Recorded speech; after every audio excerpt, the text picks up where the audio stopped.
Bem-vindo à sua terceira aula do curso Iniciação Política. Hoje nós vamos falar de Estado e governo. O que é o Estado? Estado é formado por território, povo e a soberania. Então vamos ver, segundo a palavra de Deus, em Gênesis capítulo 1, dos versos de 1 a 25, nós encontramos a criação da terra para a habitação do homem, do ser humano.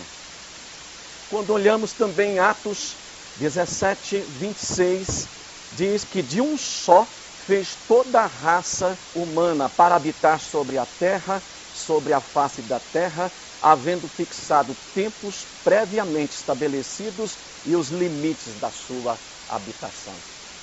Então, nós já encontramos dois textos, um no Velho Testamento e um no Novo Testamento, que nos mostram territórios, ou seja, como que foi a criação. Então vamos para a segunda palavra, que é povo.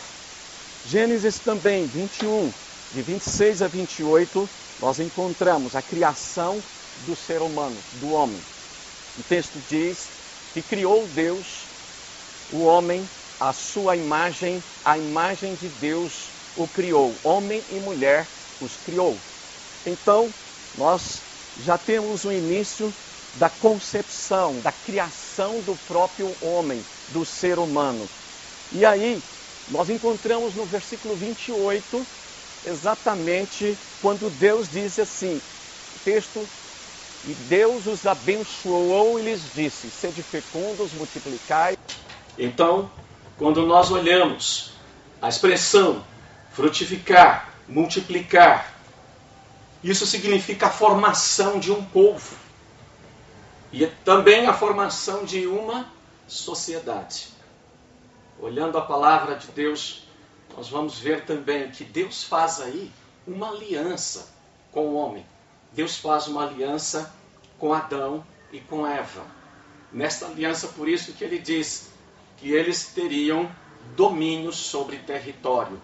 E a obediência a essa aliança lhes daria a autoridade legítima para sempre nesse território chamado terra.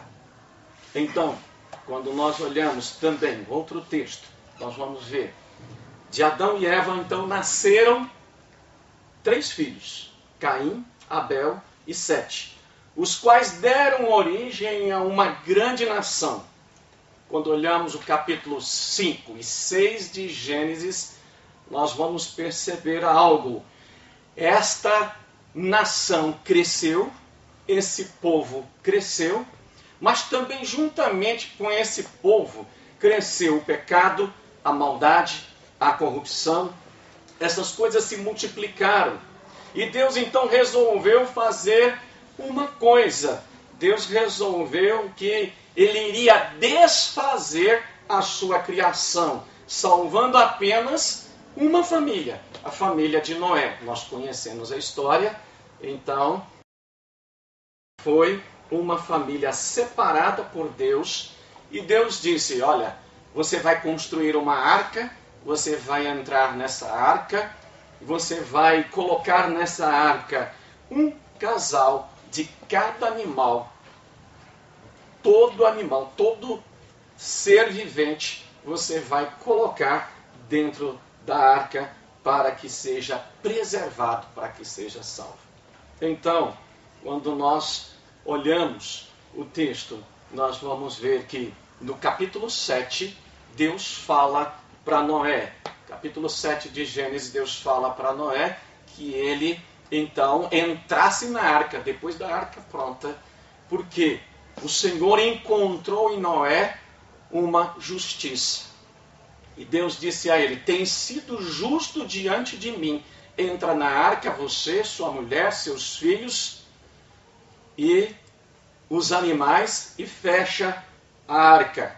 E Deus então, depois que tudo isso aconteceu, fechou essa arca para o lado de fora, e nós conhecemos a história. Choveu então torrencialmente 40 dias, a terra se inundou completamente, não ficou nenhum monte sem ser inundado, as partes mais altas foram inundadas, e aí é só nós acompanharmos a história. No capítulo 9 de Gênesis, nós encontramos Deus refazendo essa aliança com Noé. Então, a mesma aliança de Gênesis, capítulo 1, Deus agora refaz essa aliança com a pessoa de Noé. E se nós olharmos o texto na íntegra, está escrito: abençoou Deus a Noé e a seus filhos, e lhes disse: sede fecundos, multiplicai-vos, enchei a terra. Deus aqui, ele reafirma a aliança com Noé. E aí, consequentemente, esta aliança ela é reafirmada com os seus filhos, com sua família. O verso 6 de Gênesis 9 diz: se alguém derramar o sangue de um homem, pelo homem se derramará o seu sangue, porque Deus fez o homem segundo a sua imagem. Aqui você vai perceber que Deus já estabelece um algo, né? Porque Deus disse: olha, se alguém derrama o sangue de outro, né, haverá uma penalidade. E aí nós vamos ver que a família de Noé cresceu, os seus filhos tinham esposas, e então tiveram filhos, e novamente a terra foi povoada.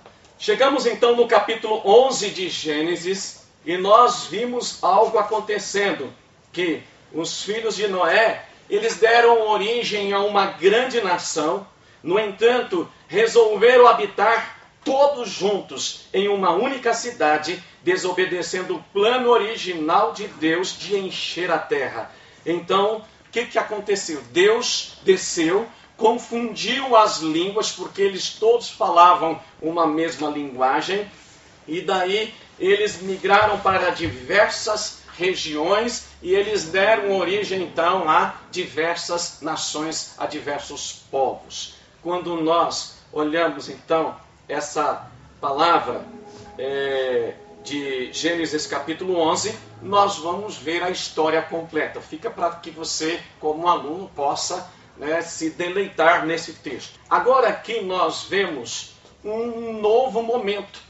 E Deus é mais específico em relação a essa aliança, que começa com o Adão em Gênesis 1, passando por Noé no capítulo 9, e agora nós chegamos no capítulo 12. E Deus, nesta palavra, ele diz que vai abençoar os que abençoarem Abraão e amaldiçoar os que amaldiçoarem Abraão. E ele diz assim: em ti serão todas as famílias da terra. Nós vemos então Deus falando com o indivíduo Abraão, fala que é para ele sair daquela terra, está falando de terra, e depois no final aqui diz que nele, em Abraão, serão benditas, abençoadas todas as famílias da terra. Novamente nós encontramos a palavra terra. Aliás, a palavra terra nós vamos encontrá-la cerca de 2.790 vezes, por aí aproximadamente, a Bíblia se refere, usa a palavra terra. Isto significa que há uma importância muito grande com relação à terra, a própria palavra terra.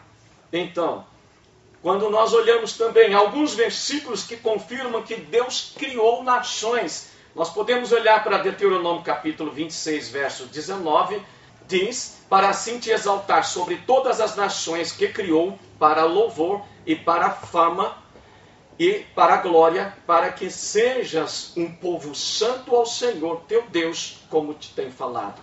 Outro texto é o Salmos 86, versículo 9. Todas as nações que fizeste virão e se prostrarão perante a tua face, Senhor, e glorificarão teu nome. 1 Pedro 2,9 diz: mas vós sois a geração eleita, o sacerdócio real, a nação santa, o povo adquirido, para que anuncieis as virtudes daquele que vos chamou das trevas para a sua maravilhosa luz. Olhando para esses textos, nós vemos Deus falando de nações. A palavra de Deus nos mostrando nações. E a palavra de Deus também nos mostra outra palavra, e bem como a sua importância, que é a palavra soberania. Porque nós dissemos no início que o Estado ele é formado pelo território, pelo povo e pela soberania. Então, Colossenses 1, versículos 16 e 17, diz: porque nele foram criadas todas as coisas que há nos céus e na terra, visíveis e invisíveis, sejam tronos, sejam dominações, sejam principados, sejam potestades. Tudo foi criado por ele e para ele. E ele é antes de todas as coisas nele subsistem. Então, nós percebemos essa soberania de Cristo, a soberania de Deus na criação. Então, soberania é uma palavra bíblica, é uma palavra totalmente voltada para a expressão máxima do poder e da autoridade de Deus. Salmos 22, 28 diz: porque o reino é do Senhor e ele domina entre as nações. Os estados devem ser construídos com base nos estatutos e nos mandamentos de Deus. Aqui nós vemos outra importância na palavra de Deus. Quando tomamos Deuteronômio capítulo 4, o versículo 1 diz: agora, pois, ó Israel, ouve os estatutos e os juízos que eu vos ensino, para os cumprirdes, para que vivais e entreis e possuais a terra que o Senhor teu Deus, o Deus de vossos pais, vos dá. Nada acrescentareis à palavra que vos mando, nem diminuireis dela, para que guardeis os mandamentos do Senhor, vosso Deus, que hoje vos mando. Nós percebemos também outro texto muito rico, que é exatamente o capítulo 6 de Deuteronômio, que você pode conferir com a sua escritura, versículos 1 e 2.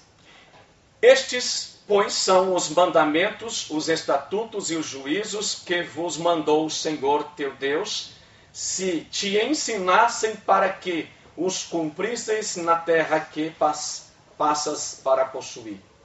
Para que temas ao Senhor teu Deus e guarde todos os seus estatutos e mandamentos que te ordeno, tu e teu filho, e o filho de teu filho, todos os dias da tua vida, e que teus dias sejam prolongados.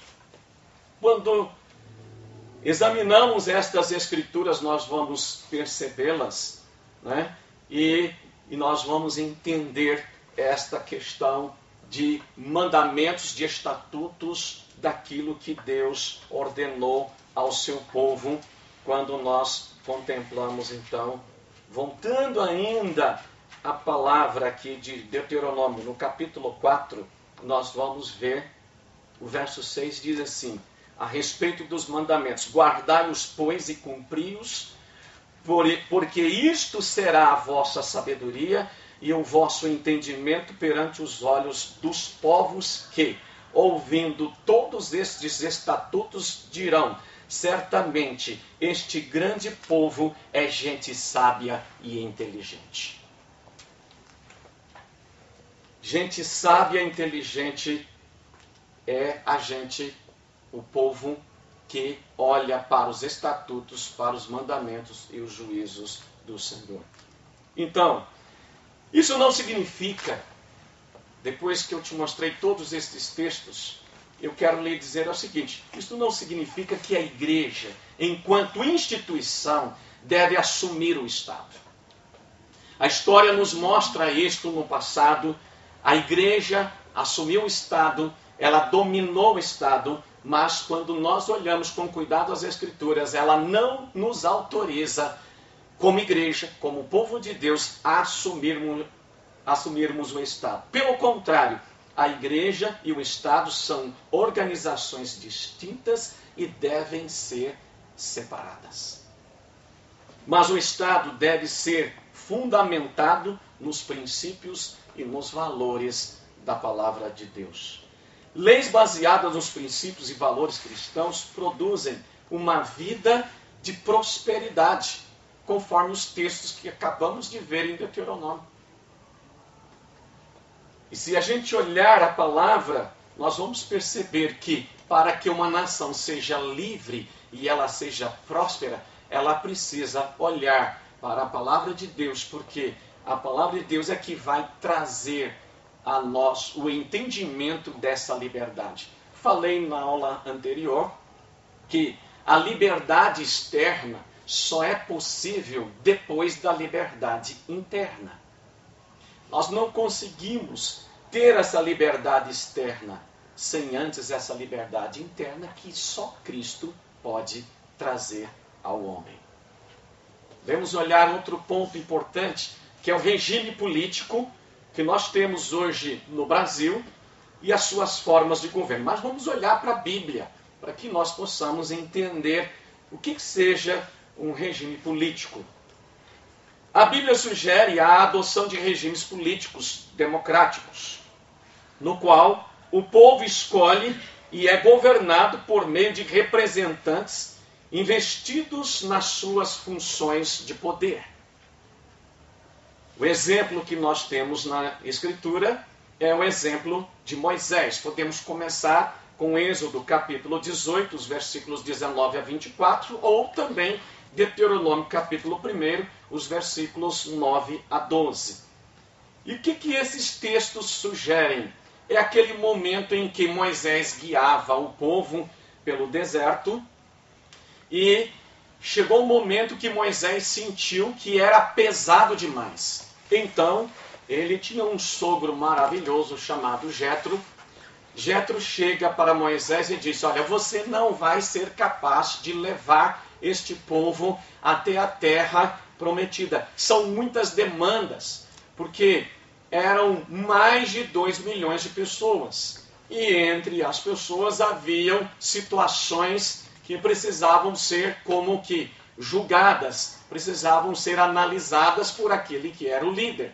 Então Jetro diz a Moisés: olha, você deve fazer algo. E o texto diz exatamente assim na Bíblia, na versão NVI: escolham homens sábios, criteriosos e experientes.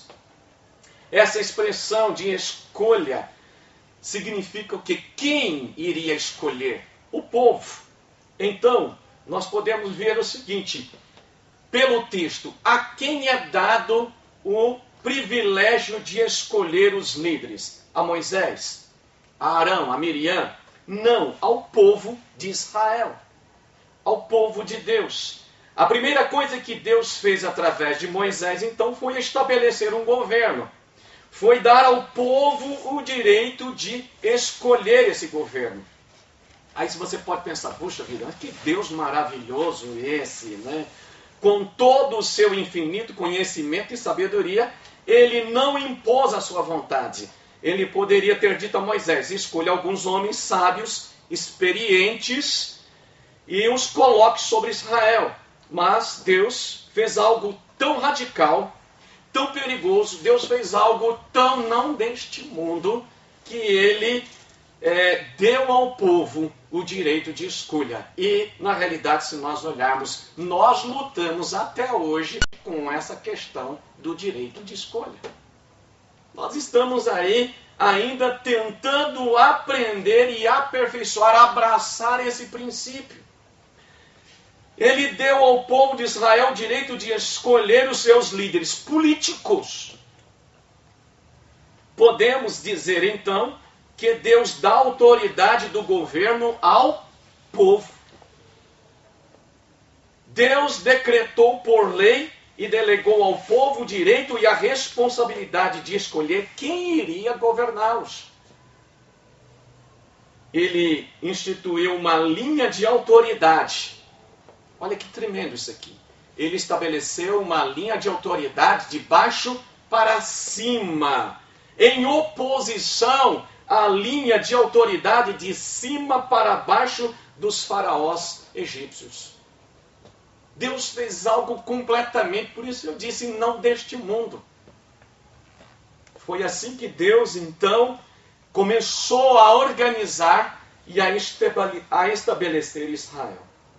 Se nós olharmos, quando Israel sai da terra do Egito, e eles começam uma caminhada para uma terra que Deus havia prometido, a terra de Canaã, nós temos que analisar alguns pontos importantes.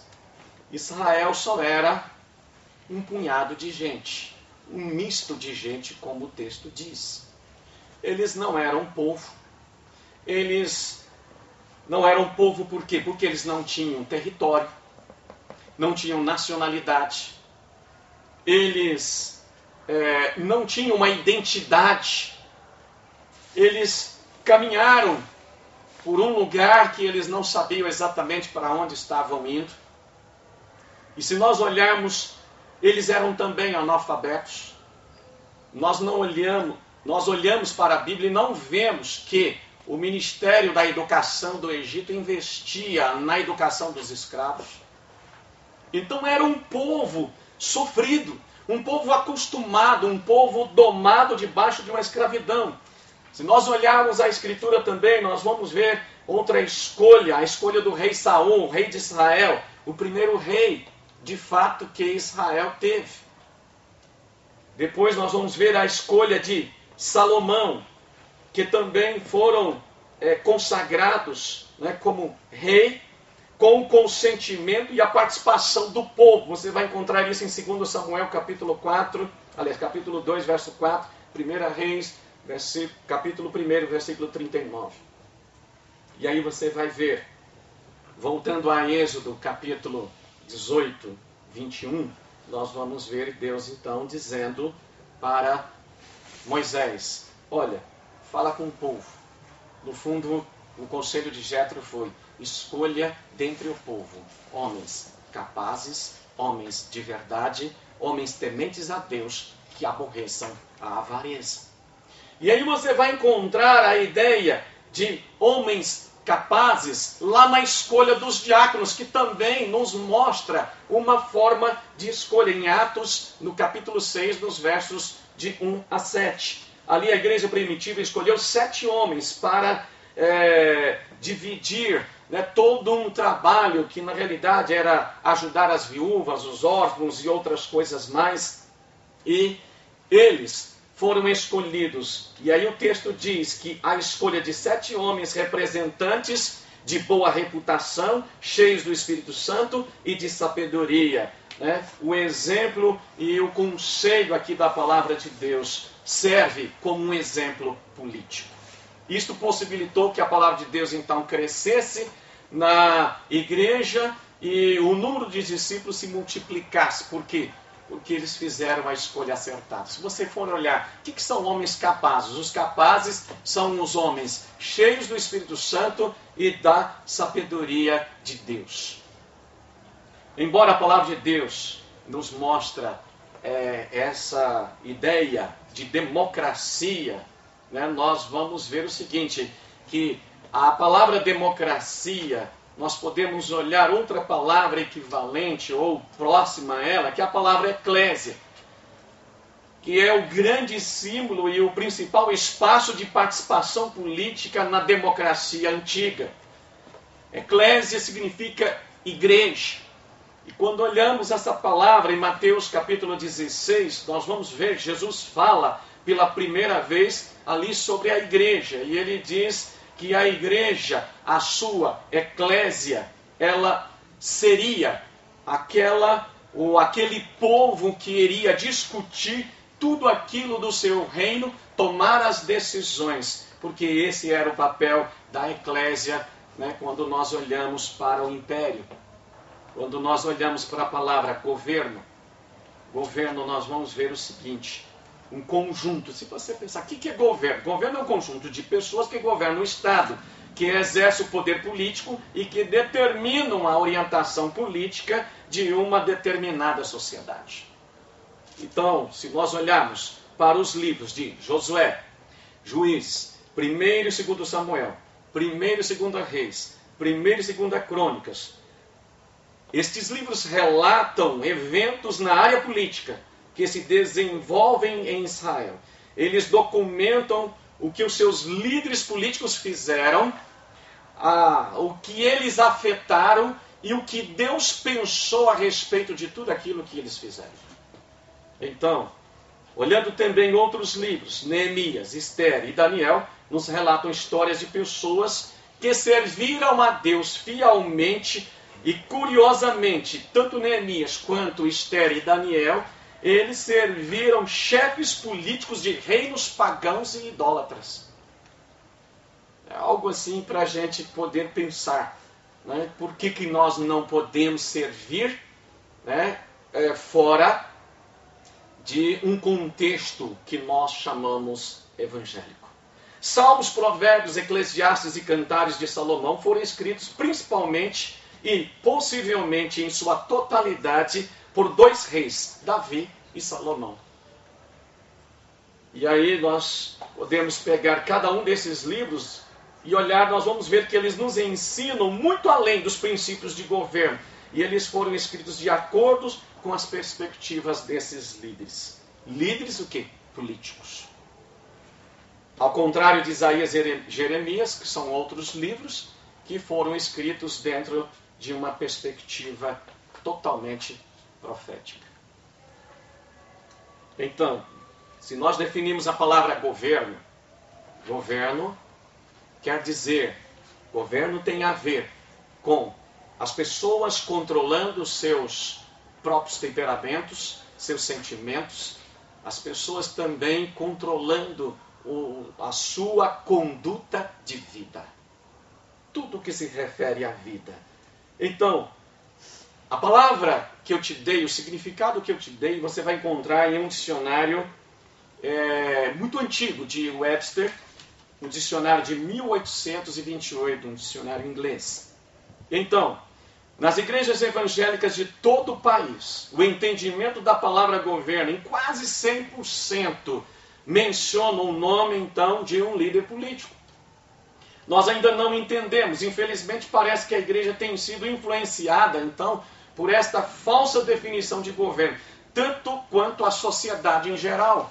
Porque se nós perguntarmos o povo em geral, também eles vão dar resposta como essa. Mas nós podemos ver o seguinte, que governo, que definição podemos dar? O que é governo no sentido bíblico? Qual a definição de Deus para governo? Acho que essa é a pergunta mais própria. O plano original de Deus, revelado na Escritura, claramente nos mostra 5 macro-jurisdições ou governos na sociedade. Eu vou apenas citá-los. Primeiro, jurisdição pessoal.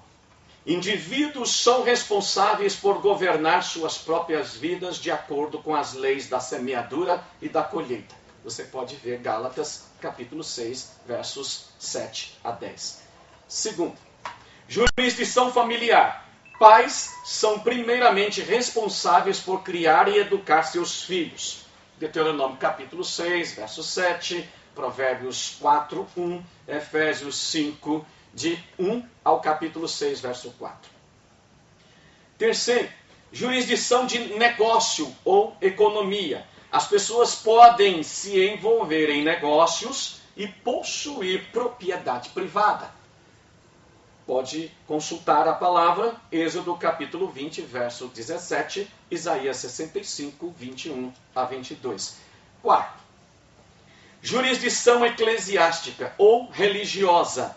Igrejas devem ser livres para pregar o Evangelho. Mateus capítulo 28, 18 a 20, Atos 4, 18 a 20. Quinto e a última jurisdição. Jurisdição civil ou política.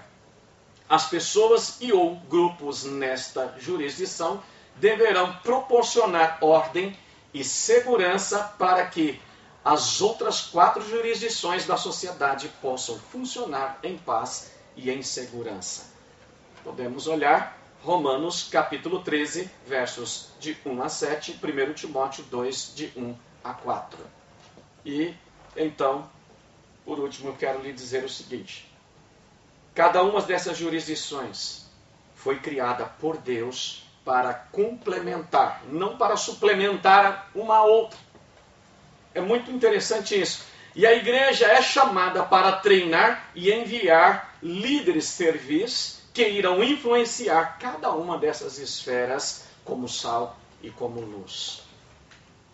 Em caso de uma dessas jurisdições agir irresponsavelmente ou imoralmente, as outras podem ter o direito de intervir e de tomar a sua liberdade. Por exemplo, se os pais não se importam com seus filhos, o Estado tem o direito de tomar os seus filhos. Se um indivíduo comete um crime, um assassinato, por exemplo, o Estado tem o direito de colocar essa pessoa na cadeia. É assim que funciona, olhando para a própria Escritura. Os governos são, então, instituídos por Deus, olhando para a palavra de Deus em Provérbios 8, 15 e 16. Por mim, reinam os reis e os príncipes decretam justiça. Por mim, governam príncipes e nobres, sim, todos os juízes da terra. E, finalmente, eu quero colocar para você algo que Deus nos disse para sujeitar. 1 Pedro 2, de 13 e 14, nós vemos que Deus diz que é para sujeitar toda ordenança, toda autoridade, porque ela é estabelecida por Deus. Romanos 13, 1 diz que todos devem sujeitar-se às autoridades governamentais, pois não há autoridade que não venha de Deus. As autoridades que existem foram por eles ou por ele estabelecidas. E por último mesmo, os governos têm como finalidade proteger os cidadãos de bem e punir aqueles que praticam mal. O governo civil é a instituição reguladora e controladora da vida nacional, sendo uma ordenança divina, deve ser obedecida como tal. Então, Romanos 13, de novo, de 3 a 4, nós temos o seguinte: pois os governos não devem ser temidos, a não ser pelos que praticam mal. Você quer viver bem e sem medo da autoridade? Pratique o bem, e ela o enaltecerá, pois é serva de Deus para o seu bem. Mas se você praticar o mal, tenha medo, pois ela não porta a espada sem motivo.